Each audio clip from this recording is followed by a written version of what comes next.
Hoje eu irei contar para vocês a incrível história de São José de Cupertino, conhecido como Santo Voador, padroeiro dos estudantes e também padroeiro dos pilotos aéreos. Mas antes de começar, não esqueça de deixar o seu like, se inscreva se não for inscrito e compartilhe, assim você ajudará o canal a crescer a cada dia.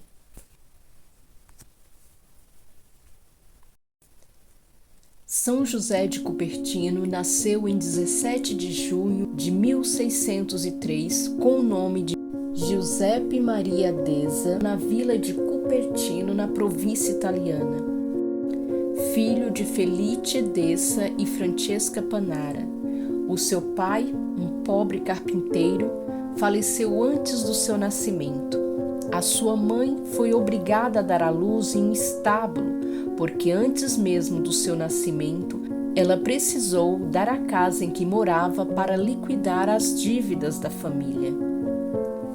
José, desde criança, começou a ter visões estáticas, dificuldade de aprendizado. Sofria desprezo e era humilhado por muitos. Na adolescência, José trabalhou com seu tio como aprendiz de sapateiro, mas sentia um forte desejo de regressar na vida religiosa. Então, José se inscreveu nos frades franciscanos conventuais em 1620, mas foi rejeitado por sua falta de educação. Não desistindo, se candidatou aos frades capuchinhos em Martino, onde foi aceito como irmão leigo. Mas logo foi demitido devido aos êxtases. Voltando para casa, sua mãe foi até os frades perto de Cupertino para que eles o aceitassem, mesmo se fosse como servo, e assim ele foi acolhido pelos frades conventuais. E José começou a servir trabalhando nos estábulos do convento, cuidando de uma mula. Após muitos anos trabalhando nesses estábulos, os frades, impressionados com tanta humildade, obediência, dedicação e penitência, o admitiu na ordem em 1625. Mas o Frei José, assim como todos os outros, teria que estudar para passar no exame, que, se aprovado, se tornaria diácono. José estudava, mas por mais que ele estudasse, de nada adiantava. A sua dificuldade em aprender era muito grande. O dia do teste se aproximava e José se pôs em oração e pediu para Nossa Senhora que o ajudasse com o exame. Chegando o dia do teste, o bispo pediu para que José explicasse um trecho do Evangelho que dizia: "Felizes as entranhas que te trouxeram." E esse era exatamente o trecho em que José conseguiu fixar em sua memória durante os seus estudos. E ele respondeu com muita sabedoria. E foi aprovado. Mas esse não seria o último exame. Para se tornar um sacerdote, José teria que se dedicar mais algum tempo de estudo e de preparação. O estudo para José era um verdadeiro tormento. Não lhe faltava esforço nem dedicação, mas os seus esforços de nada adiantavam. E ele apelava pela misericórdia divina. O último exame não seria feito individualmente, e sim com todo o grupo do qual José fazia parte. Chegando o dia do exame, o bispo começou a fazer as perguntas e, percebendo que muitos do grupo foram excelentes com as respostas, ele concluiu que todos que faziam parte do grupo eram tão bons quanto os outros que foram submetidos ao teste. E assim José escapou do exame que tanto o amedrontava. E em 1628, no dia 28 de março, foi ordenado sacerdote, cumprindo assim a vontade de Deus, sendo enviado para Madonna delle Grazie, Gravina, na Apulia, onde passou os próximos 15 anos da sua vida. E apesar de ter tantas dificuldades de aprendizado, tinha uma sabedoria divina, em que muitos, até mesmo pessoas importantes, buscavam pelos seus conselhos. A levitação, que era um dos seus dons, foi presenciada por muitas pessoas, centenas de vezes. Fossem durante as missas, fossem em trabalhos na comunidade. Através dele, Deus realizava curas e expulsava demônios. Seus superiores o escolheu para exorcizar demônios.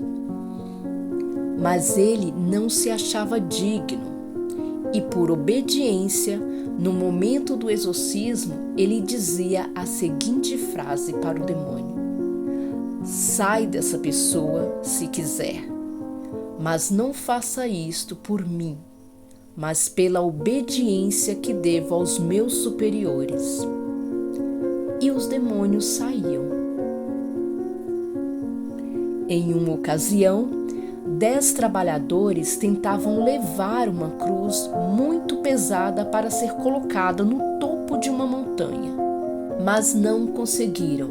O Frei José pegou a cruz e, levitando, levou a cruz até o topo da montanha.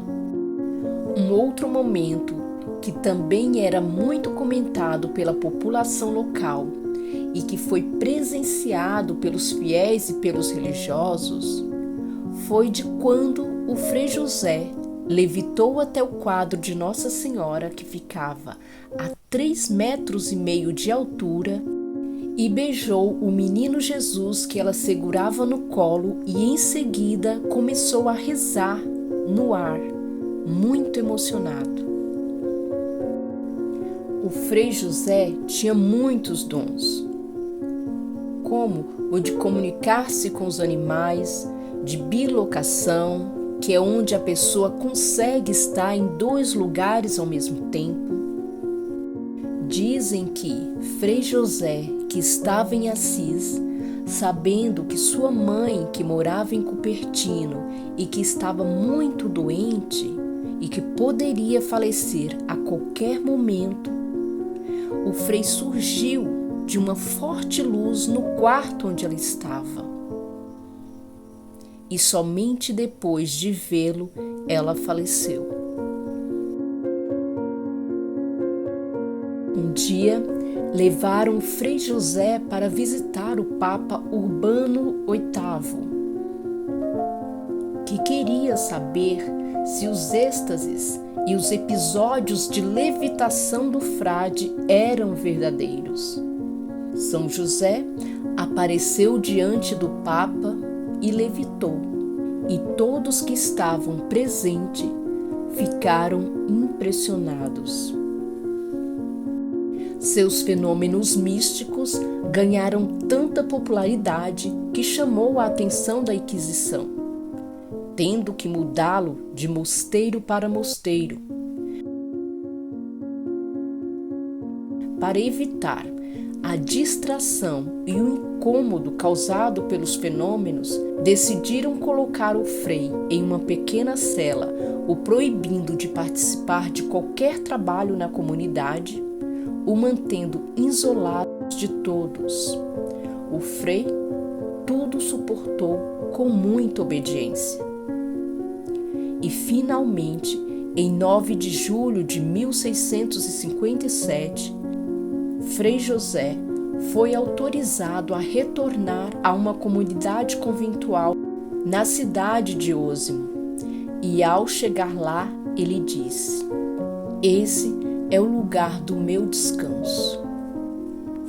E assim foi.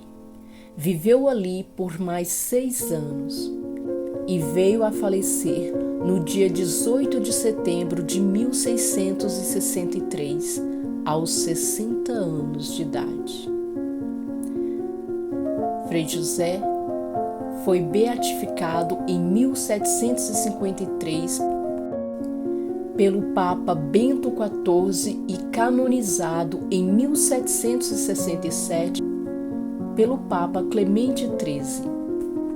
Hoje, seus restos mortais se encontram em uma urna na cripta da igreja de Osmo, e em Cupertino foi construído um santuário em sua homenagem sobre a estrebaria onde o santo nasceu. Foi contada aqui um pouco da incrível história de São José de Cupertino. Espero que tenham gostado. Até o próximo vídeo, pessoal.